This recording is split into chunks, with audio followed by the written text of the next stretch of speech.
Selamat pagi, hari ini kita akan memasuki materi ke-9 untuk mata kuliah etika profesi.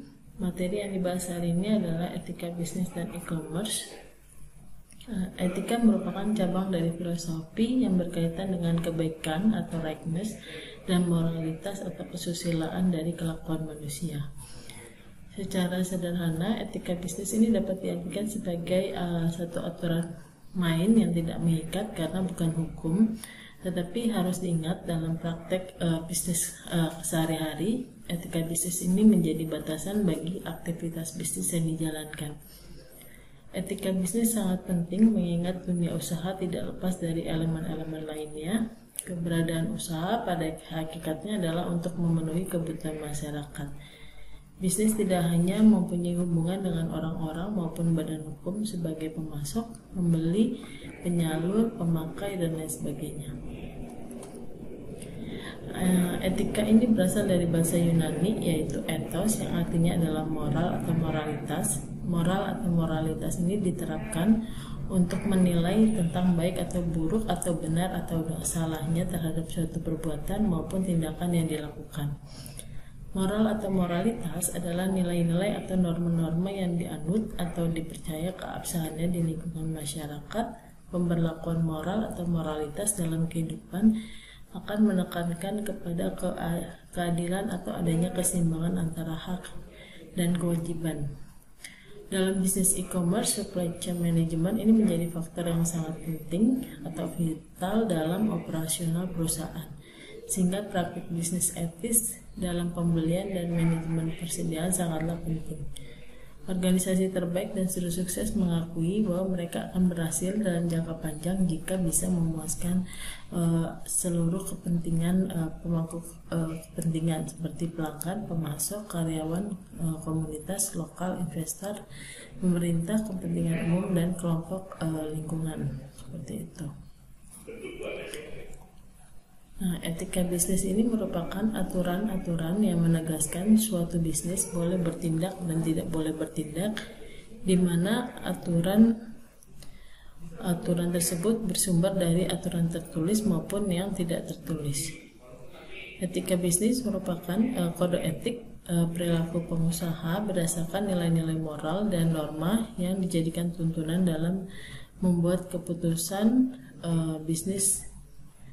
Nah, etika ini adalah komitmen untuk melakukan apa yang benar dan menghindari apa yang tidak benar. Etika bisnis adalah kode etik perilaku perusahaan berdasarkan nilai-nilai norma moral yang dijadikan tuntutan dalam membuat keputusan bisnis. Secara singkat, etika bisnis dapat dikatakan merupakan tata cara bisnis secara sehat. Intinya adalah menjalankan bisnis tanpa adanya tindakan yang merugikan hak dan kepentingan pihak lain yang terkait dengan bisnis. Kinerja bisnis sesungguhnya tidak hanya diukur oleh perolehan keuntungan, tapi juga mengedepankan komitmen moral, pelayanan, mutu, dan tanggung jawab sosial. Mengedepankan tindakan beretika dalam bisnis dapat dikatakan merupakan strategi bisnis jangka panjang yang terbaik. Tujuan dari etika adalah membentuk suatu perusahaan yang kokoh dan memiliki daya saing yang tinggi serta mempunyai kemampuan menciptakan nilai atau value creation yang tinggi. Menurut Bertens, bisnis yang beretika harus dilihat dari 3 sudut pandang, yaitu sudut pandang ekonomi, sudut pandang hukum, dan sudut pandang moral. Berdasarkan sudut pandang ekonomi ini, bisnis yang baik adalah bisnis yang menghasilkan keuntungan tanpa merugikan orang lain. Sedangkan sudut pandang hukum, bisnis yang baik adalah tidak melanggar aturan-aturan hukum yang telah ditetapkan, baik hukum tertulis maupun hukum tidak tertulis. Kemudian sudut pandang moral adalah bisnis yang baik adalah bisnis yang sesuai dengan ukuran moralitas.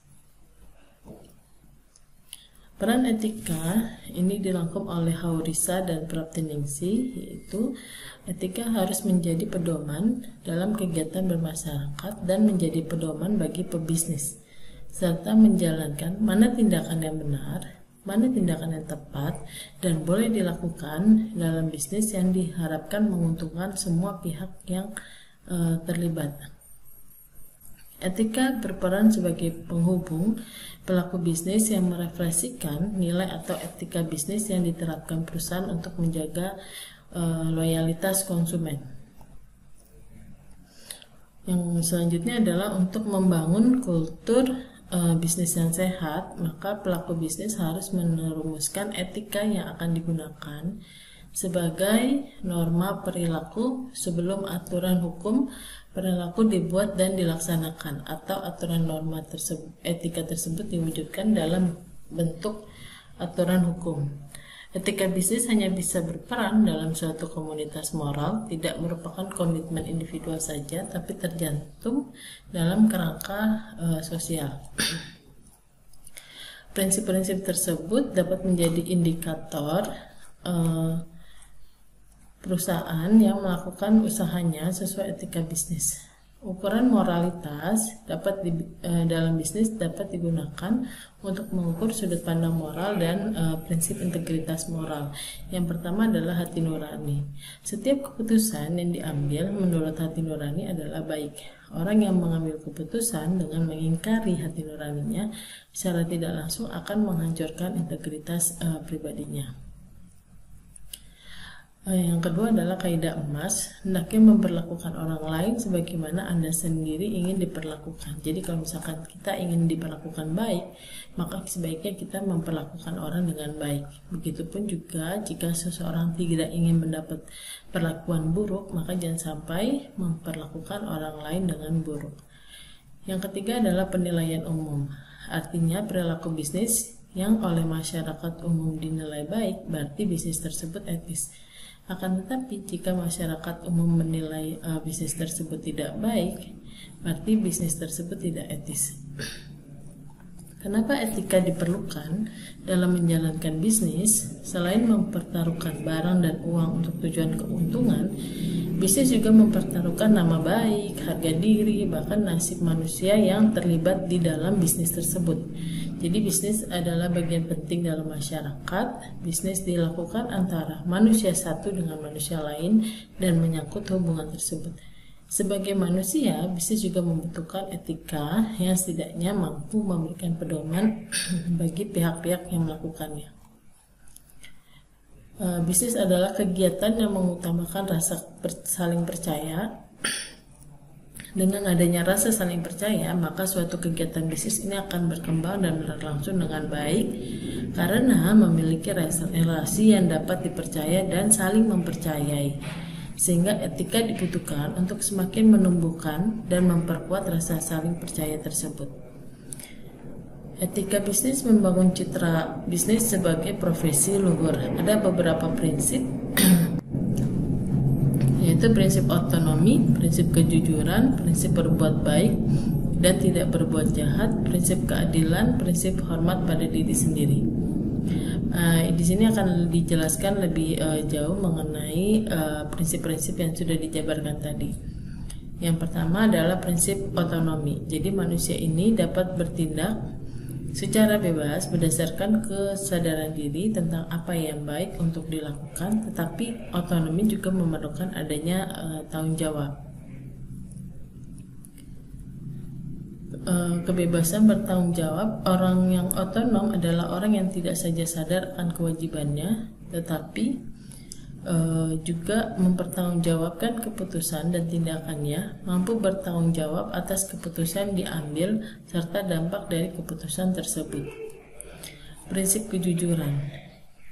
Kejujuran ini untuk menjamin kelanggengan suatu kegiatan bisnis.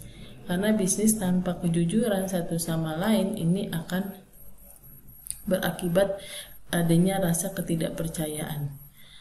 Hal-hal tersebut diperlukan untuk mempertahankan kepercayaan konsumen dan pihak lain yang terkait. Jadi hal ini karena dalam bisnis reputasi perusahaan menjadi sangat penting untuk diciptakan dan dibina sehingga mampu menghasilkan profit yang berkelanjutan. Berbuat baik dan tidak berbuat jahat, ini adalah prinsip moral untuk bertindak baik kepada orang lain dalam segala bidang. Jadi tidak hanya dalam bisnis, dalam kehidupan sehari-hari juga seperti itu. Kemudian dasar prinsip akan membangun prinsip-prinsip hubungan dengan sesama. Prinsip yang lain adalah prinsip keadilan,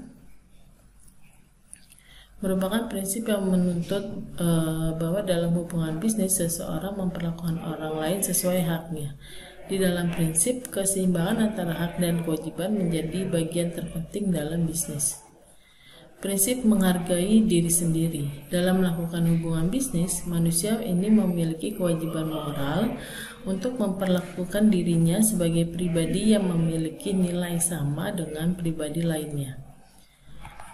Nah, ada beberapa prinsip, ada beberapa bisnis di bidang teknologi informasi, yaitu bisnis di bidang industri perangkat lunak, perangkat keras, distribusi dan penjualan barang, pendidikan teknologi informasi, dan pemeliharaan teknologi informasi. Tantangan umum yang dihadapi di bidang IT adalah tantangan bagaimana kita melakukan inovasi dan perubahan yang cepat, tantangan pasar dan pemasaran di era globalisasi, tantangan adanya pergaulan internasional ya, dengan adanya MEA, Masyarakat Ekonomi ASEAN, ini juga akan menjadikan suatu tantangan di dunia bisnis berbasis IT. Tantangan pengembangan sikap dan tanggung jawab pribadi, tantangan pengembangan sumber daya manusia. Nah, di sini kita akan lanjut ke materi e-commerce. Jadi, e-commerce ini merupakan suatu cara berbelanja atau berdagang secara online atau direct selling yang memanfaatkan fasilitas internet di mana terdapat website yang dapat menyediakan layanan get and deliver. E-commerce akan merubah semua kegiatan marketing dan juga sekaligus memangkas biaya operasional untuk kegiatan trading. Jadi, e-commerce ini merupakan satu set dinamis teknologi, aplikasi, dan proses bisnis yang menghubungkan perusahaan, konsumen, komunitas lain melalui transaksi elektronik dan perdagangan barang, pelayanan, dan informasi yang dilakukan secara elektronik. Jadi di dalamnya ada proses menjual, membeli barang-barang secara elektronik oleh konsumen dari perusahaan ke perusahaan dengan menggunakan komputer sebagai perantara transaksi bisnis. Definisi e-commerce ini ditinjau dari 3 perspektif ya, perspektif komunikasi, perspektif proses bisnis, perspektif layanan, dan perspektif daring. Jadi ada 4 definisi e-commerce. Berdasarkan definisi e-commerce perspektif komunikasi, e-commerce adalah pengiriman barang, layanan, informasi, atau pembayaran melalui jaringan komputer atau melalui peralatan elektronik lainnya. Kalau berdasarkan dari perspektif proses bisnis, e-commerce adalah aplikasi dari teknologi yang menuju otomatisasi dari layanan bisnis dan aliran kerja. Dari perspektif layanan, e-commerce merupakan suatu alat yang memenuhi keinginan perusahaan, konsumen, dan manajemen untuk memangkas biaya layanan atau service cost ketika meningkatkan kualitas barang dan meningkatkan kecepatan layanan pengiriman. Kalau yang keempat adalah perspektif daring. E-commerce menyediakan kemampuan untuk membeli dan menjual barang ataupun informasi melalui internet dan sarana daring lainnya. Jadi proses yang ada di e-commerce adalah presentasi elektronis untuk website ya, untuk menyediakan fasilitas untuk penjualan maupun pembelian produk dan layanan. Terus adanya pemesanan secara langsung dan langsung tersedianya tagihan, otomatisasi account pelanggan secara aman baik nomor rekening maupun nomor kartu kredit, pembayaran yang dilakukan secara langsung, dan penanganan transaksi. Jadi e-commerce ini bisa disebut dalam istilah e-com atau e-merge atau EC. Ini adalah pertukaran bisnis yang rutin dengan menggunakan transmisi elektronik data interchange yaitu EDI, surel, electronic bulletin board, mesin faksimil, electronic fund transfer yang berkenaan dengan transaksi belanja di internet shopping, stok online, surat obligasi, pengunduhan dan penjualan software, dokumen, grafik, musik, dan lain-lainnya, serta transaksi business to business atau B2B. Keuntungan yang diperoleh dengan menggunakan transaksi melalui e-commerce, baik bagi perusahaan maupun bagi pengguna ini sangat banyak ya. Kalau dari sisi perusahaan, ini adalah meningkatkan pendapatan dengan menggunakan online channel yang biayanya lebih murah, mengurangi biaya yang berhubungan dengan paper, kertas seperti biaya pos, mencetakkan report dan sebagainya, mengurangi keterlambatan dalam menggunakan transfer elektronik atau pembayaran tepat waktu, dan langsung dapat dicek pembayarannya apakah sudah benar dilakukan atau tidak, mempercepat pelayanan ke pelanggan dan pelanggan lebih responsif. Namun selain keuntungan yang sudah disebutkan di atas, ada juga masalah yang dihadapi dalam e-commerce, yaitu satu, prinsip yuridifikasi dalam internet. Jadi sistem hukum tradisional ini memiliki yuridifikasi dalam sebuah transaksi yang jelas, yaitu menyangkut tempat, hukum, kontrak. E-commerce memunculkan masalah tempat dan hukum kontrak harus ditetapkan secara lintas batas, sifatnya adalah cyberspace yang borderless dan tidak mengenal batas-batas suatu negara. Kontrak dalam transaksi elektronik merupakan bukti kesepakatan antara kedua belah pihak yang melakukan transaksi komersial. Dalam e-commerce, kontrak dilakukan secara elektronik dan paperless transaction. Dokumen yang digunakan adalah digital dokumen, bukan paper dokumen. Terus yang ketiga adalah masalah perlindungan konsumen. Konsumen merupakan pihak yang menentukan keberlangsungan dari perdagangan elektronik. Masalah yang ada antara lain kecurangan yang sering dilakukan penjual, mengingat keberadaannya kita tidak tahu ya, karena dia adalah virtual shop.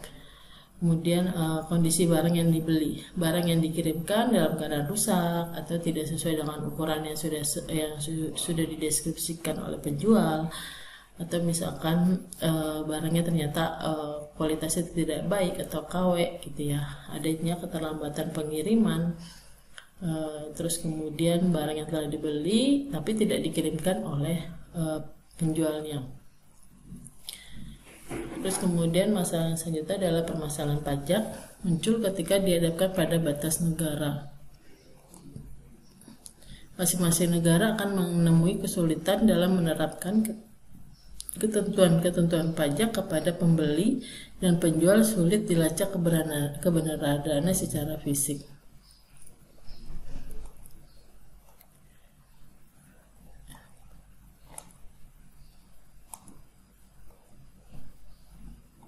Yang ke masalah selanjutnya adalah pemalsuan tanda tangan digital. Tujuan suatu tanda tangan di dalam suatu dokumen adalah memastikan autentifikasi dokumen tersebut. Tanda tangan digital untuk menandai suatu dokumen, sehingga dokumen atau data tidak hanya mengidentifikasi pengirim, tapi untuk memastikan keutuhan dari dokumen tidak berubah selama proses transmisi. Model hukum perdagangan ini ada dua ya, acuan internasional maupun ada juga acuan dari General Assembly Resolution nomor 51/162 tanggal 16 Desember 1996. Pengakuan suatu yuridis terhadap suatu data message, suatu informasi mempunyai implikasi hukum, validitas, dan dapat dijalankan meskipun bentuknya data message. Pengakuan tanda tangan digital, apalagi apabila terdapat peraturan yang membutuhkan tanda tangan seseorang, maka persyaratan tersebut harus dipenuhi oleh data message. Terdapat suatu metode yang dapat mengidentifikasi seseorang dan dapat memberi identifikasi bahwa informasi yang terdapat dalam data message telah disetujui. Metode tersebut dapat diandalkan untuk membuat dalam berbagai situasi. Adanya pengakuan atas original data message, terdapat jaminan yang dapat diandalkan terhadap keutuhan informasi sejak pertama dibuat dalam bentuk akhirnya sebagai suatu data message dan lainnya. Pada saat informasi itu diperlukan, informasi tersebut dapat ditunjukkan dan diperlihatkan kepada orang yang membutuhkannya. Data message ini dapat memenuhi syarat pembuktian hukum. Kekuatan pembuktian suatu data message harus didasarkan pada tingkat keandalan, keakuratan, dan reliability. Pada saat data message diciptakan, disimpan, atau dikomunikasikan, keandalan tersebut dalam hubungannya dapat dengan kemampuan mempertahankan keutuhan informasi. Pengakuan atas dokumentasi dalam data message. Setiap informasi yang terkandung di dalamnya dapat diakses atau digunakan sebagai referensi. Informasi tersebut dapat dipertahankan dalam format yang sama dengan format pertama yang diciptakan, dikirim, dan diterima. Setiap informasi sedapat mungkin dipertahankan untuk mempermudah identifikasi terhadap asal dan tujuan data message serta waktu saat dikirim dan diterima. Oke, sekian materi hari ini untuk mata kuliah etika profesi untuk pertemuan etika bisnis dan e-commerce. Kita akan diskusi selanjutnya pada pertemuan secara online. Terima kasih. Wassalamualaikum warahmatullahi wabarakatuh.